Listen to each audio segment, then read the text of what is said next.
Some moments in life feel like more than coincidence. This may be one of them. If you're watching this video right now, then perhaps your soul was searching for something. And somehow this found you. Maybe you're tired. Tired of pretending you're okay. Tired of carrying burdens that nobody sees. You wake up feeling empty. You go to sleep hoping for peace. But the silence keeps stretching. And inside your heart, the questions get louder. What is the point?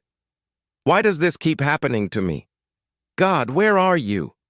You smile in public, but your soul is bruised in private. You keep moving forward, but you're not sure if you're even on the path anymore. There are moments when faith feels like fantasy, and hope feels like a fading dream. But here's the truth. You are not forgotten. You are not abandoned. You are not invisible to the one who made you. Right now, in the middle of your questions, in the quiet corners of your struggle, there is still a purpose unfolding. And this message isn't meant to fix everything, but it may be the reminder you need to keep breathing, to keep walking, and to trust that even in the dark, something good is growing. So take a breath. Let the noise of the world fade away. Let the weight fall from your shoulders, even for a moment. And listen, not with your ears, but with the heart you've been trying so hard to protect. Part 1. The silence that had no answer. You've been carrying questions for a long time. Why the loss? Why the rejection? Why the silence? You prayed for breakthrough. You asked for healing. You begged for clarity. And when nothing came, you started to wonder, did I do something wrong? Has God turned away from me? You looked around and saw others thriving. While you were just surviving, you watched doors open for everyone but you. And slowly you began to believe that maybe you were being punished, that maybe you were left behind, that maybe you were forgotten. But listen to me. The silence was not absence. The waiting was not wasted. God is not in the business of abandonment. He is in the process of transformation. Sometimes he answers not with words, but with time, with hidden progress, with the deep work that no one else sees. Just like a tree grows its roots in darkness, so does your soul grow in seasons of silence. Just like a sculptor chisels away without asking permission, so does God remove what doesn't serve your future. You think nothing is happening, but in truth, everything is being prepared. Your strength is being formed. Your vision is being refined. Your spirit is being rebuilt. You are not being punished. You are being positioned. There is beauty in the silence, but only if you choose to stay long enough to hear what it's trying to teach you. Not every silence is empty. Some silences are sacred. Part 2. When everything fell apart. There was a time when you believed things were finally working out. You gave your all. You held nothing back. You loved with everything you had. You sacrificed. You stayed faithful. You held on even when it hurt. And still, the relationship ended. The door closed. The dream shattered. The friend disappeared.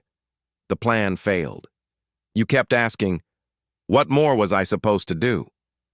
I did everything I could. Wasn't that enough? It didn't make sense. You thought good things happened to good people. You thought faith guaranteed protection. You thought effort equaled results. But life didn't follow your formula. And the silence only deepened. You stood in the rubble of your hopes, looking at the pieces, trying to understand what went wrong. But what if nothing went wrong? What if things didn't fall apart? What if they fell into place? Just not the place you expected. Sometimes God closes the door not to deny you, but to redirect you. He lets the dream collapse not because it wasn't beautiful, but because it wasn't eternal.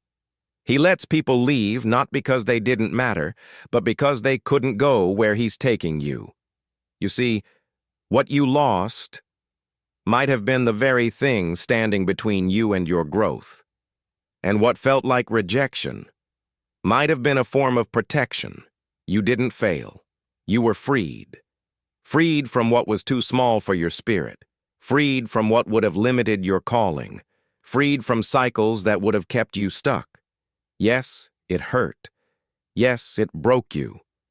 But maybe that break was necessary, so that the real you could rise from under the weight of who you thought you had to be. The breakdown wasn't the end. It was the beginning of clarity. The fire didn't come to destroy you. It came to reveal what was unshakable. And now you're standing here, not because you've had an easy road, but because something in you refused to give up.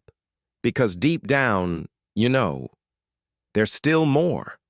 There's still a reason. There's still a future. And no amount of failure can cancel what was written for your life. Part 3. The plan. You still can't see. You've waited. You've endured. You've cried when no one was watching. You've held on to hope even when your hands were shaking. You've whispered prayers in the dark. And sometimes, you heard nothing in return. But what if the silence wasn't empty? What if the silence was sacred?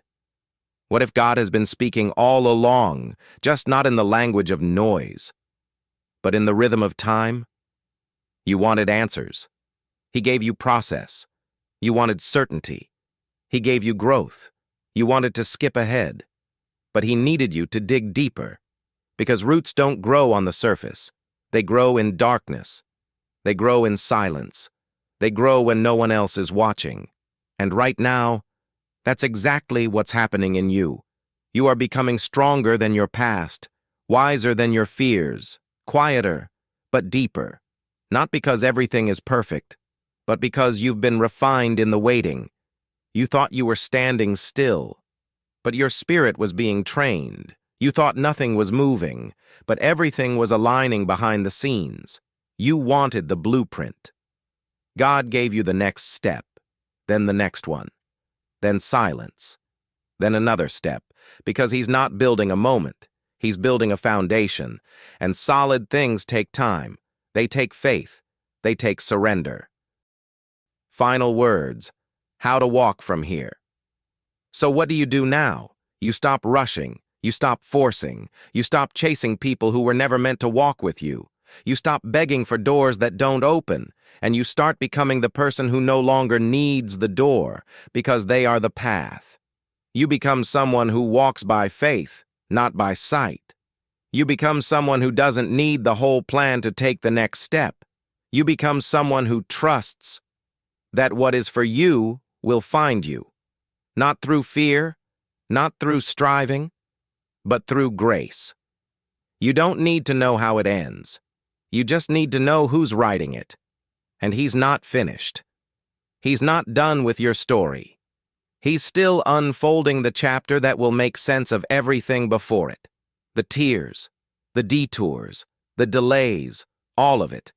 So walk forward with a quiet confidence, not loud, not dramatic, just steady. Because faith isn't always a roar. Sometimes it's just a whisper that says, I'm still here, I still believe, and I'm not giving up. And one day, you'll look back and say, I'm glad it didn't go the way I planned, because what God had in mind was always better.